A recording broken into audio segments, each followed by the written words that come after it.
کندهار ښاروالۍ د بنسټیزو زیربناوو د پیاوړتیا په موخه د اوومې ناحیې اړوند د پنجوايي دراهي سړک رغنیزې چارې په منظم، چټک او مسلکي ډول پر مخ وړي. ورځ په ورځ پر وړاندې ځم ګامونه اخلم، اساسي او منظم ګامونه اخلم. دغه سړک چې د 1100 متره په اوږدوالي او 40 متره پلنوالي سره طرحه شوی، اوس یې د لومړي فاز رغنیزې چارې په وروستي پړاو کې دي. یوازې یې د بیسکورس طبقې او اسفالټ طبقې چارې پاتې دي چې ټاکل شوې د یوې میاشتې په موده کې بشپړې سي او د ترافیکو پر مخ به ګټې اخیستنې ته وسپارل سي او هم به یې د دوهم فاز انکشافي چارې پیل سي.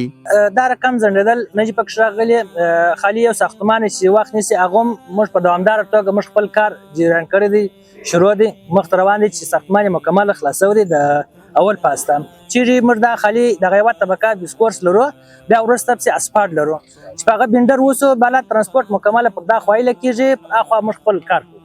د پروژې ټول کارونه د تخنیکي معیارونو، منظور شوو نقشو او مسلکي څارنې سره سم پر مخ روان دي تر څو یو دوامداره، معیاري او ښکلی سړک د خلکو په خدمت کې وړاندې سي.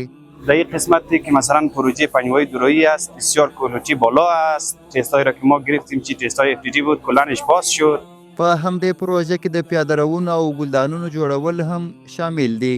د پنجوايي دراهي سړک له بشپړېدو سره به د سیمې د اوسیدونکو او د دې لارې تلونکو کسانو د تګ راتګ ستونزې حل سي.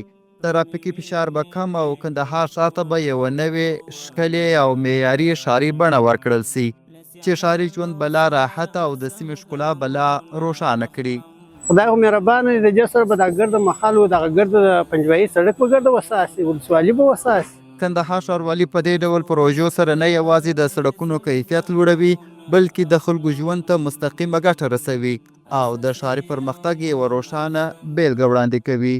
بیا آبادیږي بیرته جانان جانان وطنه.